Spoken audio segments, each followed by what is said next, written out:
Simba का दिल जोर से धड़क रहा था। ठंडी रात की खामोशी में केवल उसकी तेज सांसें गूंज रही थीं। खून से लथपथ लड़की जमीन पर पड़ी थी। उसकी आंखें खुली थीं, पर उनमें जीवन की कोई झलक नहीं थी। गांव वालों की भीड़ धीरे धीरे इकट्ठी होने लगी। टिमटिमाते लालटेन की रोशनी में उनके चेहरे गुस्से और डर से भरे हुए थे। किसी ने धीरे से कहा, हमने कहा था इसे बुलाना गलती थी। सिम्बा अब तक कई बार मौत के करीब आया था, लेकिन आज उसकी सांसें भारी थीं।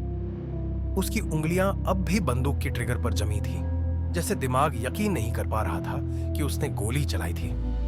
तभी एक बूढ़ा आदमी भीड़ से आगे आया। गांव का मुखिया शिवनाथ। उसकी आंखों में गुस्सा नहीं था, पर भरोसा भी नहीं। यह तुमने किया है सिम्बा। उसकी आवाज सख्त थी। सिम्बा कुछ बोलने ही वाला था कि किसी ने चीखते हुए कहा, राक्षस कहीं नहीं दिख रहा, उसने इसे मार डाला। गांव वालों की भीड़ भड़क उठी। कुछ लोग उसके चारों तरफ गोल घेरा बनाने लगे।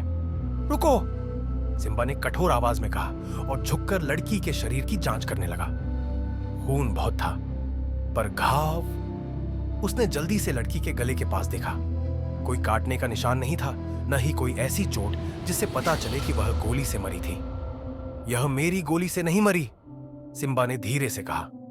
लेकिन गांव वालों का गुस्सा अब शक में बदलने लगा था। तभी शिवनाथ ने लड़की की नब्ज टटोलते हुए गंभीर स्वर में कहा, यह अभी भी जिंदा है। भीड़ में हलचल मच गई। सिम्बा का दिमाग तेजी से काम कर रहा था। अगर यह सच में जाल था, तो इसका मतलब कि हत्यारा अब भी यहीं कहीं था। गांव के डॉक्टर को बुलाओ, जल्दी, उसने हुक्म दिया।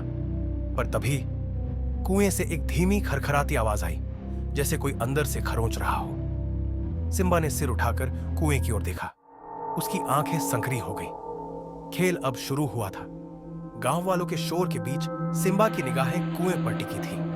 वहां से आती आवाज अब भी जारी थी, खुरदुरी, अस्पष्ट, जैसे कोई जमीन के नीचे से बुला रहा हो। शिवनाथ ने कुछ लोगों को इशारा किया और वे लड़की को उठाकर गांव के वैद्य की ओर ले गए। सिम्बा ने उनकी तरफ एक नजर डाली, फिर बिना एक पल गवाए कुएं की ओर बढ़ा। कोई भी मेरे पीछे मत आना, उसने सख्त लहजे में कहा। गांव वालों ने दूरी बनाए रखी। सिम्बा ने अपनी टॉर्च निकाली और कुएं के अंदर रोशनी डाली। पानी काला और ठहरा हुआ था, पर कुछ और था, कुछ जो गहराई में हल्का हिल रहा था।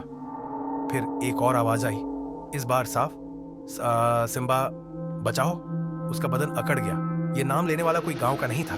यह आवाज उसे कहीं और की याद दिला रही थी, अतीत की। उसने गहरी सांस ली, अपने बेल्ट से एक मजबूत रस्सी निकाली और उसे कुएं के पास लगे लोहे के हुक से बांध दिया। फिर वह नीचे उतरने लगा। कुएं के अंदर उतरते ही ठंड और नमी ने उसे घेर लिया। दीवारों पर खाई लगी थी और हल्की सड़ांत की बू आ रही थी। नीचे पहुंचते ही उसने देखा, नीचे कोई छाया खड़ी थी। पहले वह धुंधली थी, फिर धीरे धीरे साफ होने लगी। वह एक इंसान था, बिल्कुल जिंदा। एक दुबला पतला लड़का गीले कपड़ों में कांपता हुआ। उसकी आंखों में खौफ था। तुम कौन हो? सिम्बा ने बंदूक तानते हुए पूछा। लड़के ने सिर उठाया। उसके होठों से खून रिस रहा था और उसकी आंखें लाल थीं, जैसे कई दिनों से नींद न ली हो। भागो, उसने फुसफुसाते हुए कहा। वो यहीं है। सिम्बा का दिमाग तेजी से काम करने लगा। अगर यह लड़का जिंदा था, तो वह लड़की कौन थी? फिर अचानक कुएं की दीवारों पर कुछ हिलता हुआ दिखा, जैसे कोई छाया ऊपर चढ़ रही हो। सिम्बा ने तुरंत बंदूक उठाई और घने अंधेरे में निशाना साधा। कौन है वहां? कोई जवाब नहीं, पर छाया अब करीब आ रही थी। तभी कुएं के मुंह पर कोई झुका। गांव वालों के बीच से किसी ने नीचे झांका, पर यह कोई इंसान नहीं था।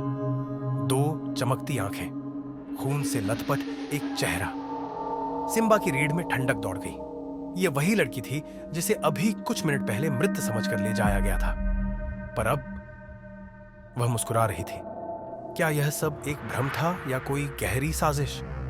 गांव की लड़की कैसे जिंदा हो सकती है? कुएं में फंसा लड़का कौन है और वह किससे भाग रहा था?